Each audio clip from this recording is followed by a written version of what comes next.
And so what I did was I started to design haircuts. And one haircut I had was the old man. And I shaved my head up here just like this. I did this. And I would keep the hair on the side like an old man has. And one time I shaved my whole head and had a reverse part. So I had hair up here and it kind of zigzag. So I did things to be this cool, crazy, kind of like creative kid. You know, like Crisscross came out. I was crazy, man. But I was a crazy, cool kid in school. So I look in the fucking mirror, I see this letter, I'm fucked up, and I'm like, you know what, man, no one is coming to help me. In this mirror, it wasn't my mom, it wasn't Principal Freeman, it wasn't my dad, it was me. Because when nobody coming back to fucking help David Goggins, that was my mindset now. And so with my non-spelling ass, I started getting these sticky notes and writing, you're fucked up. And my mom wakes up like, what is wrong with you? I go, man, I have to change because I can't stay here. I can't, I looked at myself in the mirror and I was defeated. I go, look at myself. I'm like, who am I? So I'm defeated in this mirror and I'm like, okay, I'm changing. I said, Mom, can we please get a tutor? So we can only afford $15 a week for a tutor. So I have 4 hours a month. Okay. 4 hours a month. I had a 4th grade reading level, man.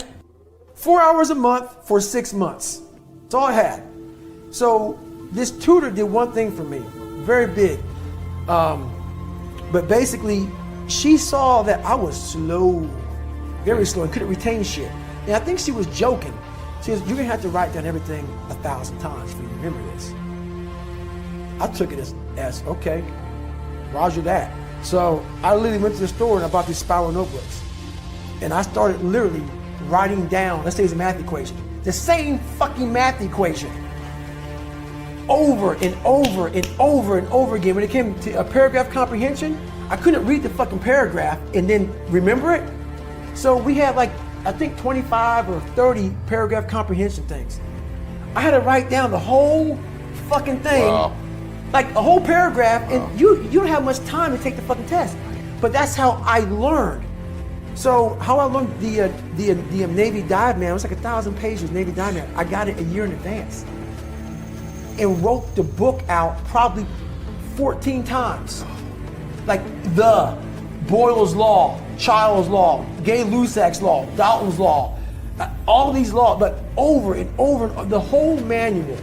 So it's not like, so now I've done it so many times I can go back in my mind and say, okay, page 71 was Boyle's Law.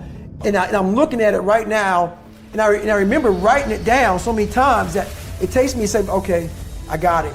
And I can write it down almost verbatim so that's how I learned even to today. But the work ethic, people think I became this guy from running. No, I became this guy from fucking studying.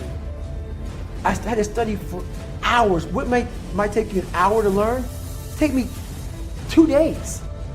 So that's where, in this, at the table, and my best friend Johnny remembers me like, God, you just changed, something happened. I got obsessed.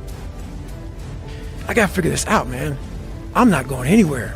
I'm starting to lie, so when you have a messed up foundation, I started lying about everything. I wanted people to like me. I wanted to be accepted in some society of life, some social society. And I was like, man, this isn't the right way. I'm messed up here, I'm messed up here, I'm messed up everywhere. And so I realized the worst thing that happened to me is I lost myself. I never had myself, I never found myself. I had no self-esteem.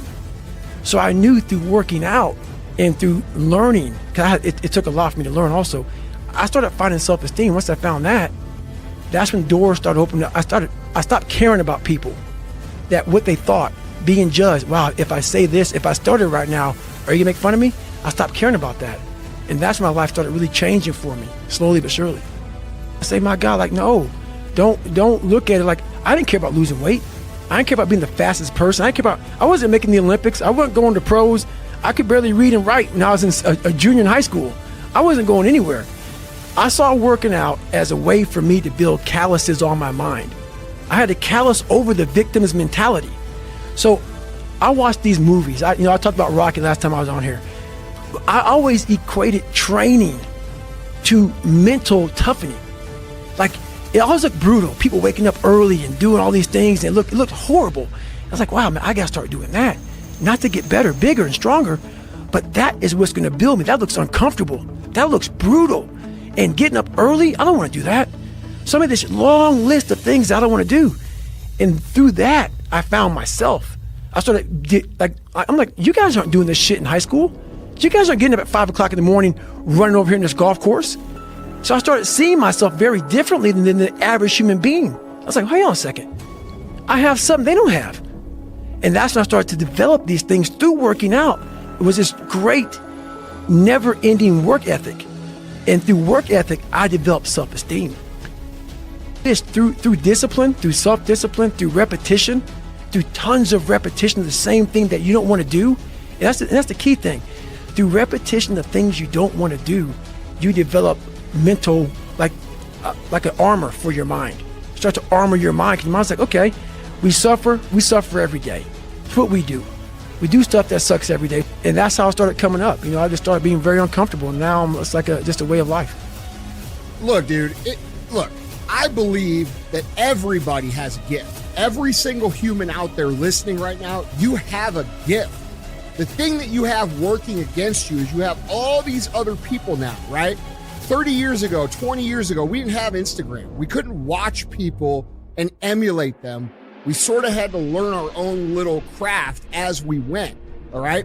But now we get to see what everybody's doing. And our tendency as humans is to emulate the style or the personality or the way that someone speaks or the way they do their content and all these different things. But here's the thing that you don't understand, is that by doing this, you are actually keeping yourself from becoming great, because the most that you could ever be when you do these things is a watered down, lesser version of what someone else is doing, all right? And how do you know that your own style and your own way of doing things that you would develop little by little by little, if you would just take little risks, is it going to be greater than all of those things that you watch? Okay? You cannot be great being a lesser version of what already exists. You can only be great when you execute against your own potential and do your own development.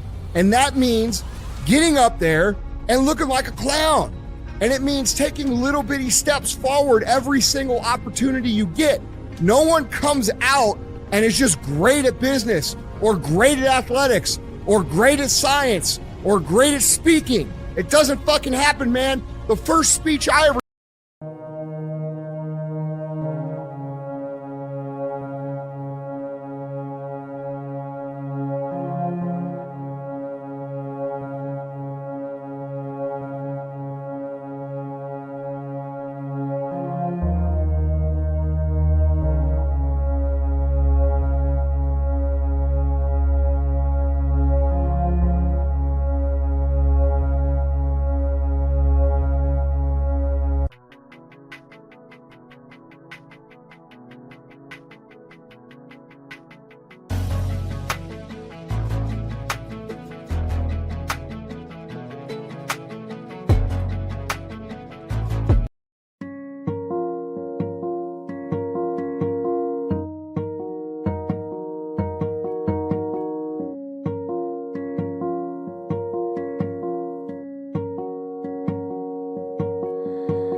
It's just they're not developing it because there's too much distraction out that we didn't have 20 years ago.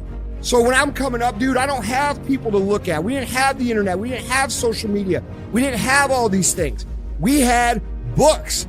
And if I wanted to learn how to speak or learn how to do anything, guess what I had to do? I had to go fucking do it and suck in front of everybody. And we've lost that in society now. Everybody wants to be a lesser version of something else. And guys, I'm telling you, you can't win long-term doing that. My whole life, I mean, I don't know if people believe in God or what. I don't care what you believe in. There's been this unrelenting voice in my head. We all have this voice.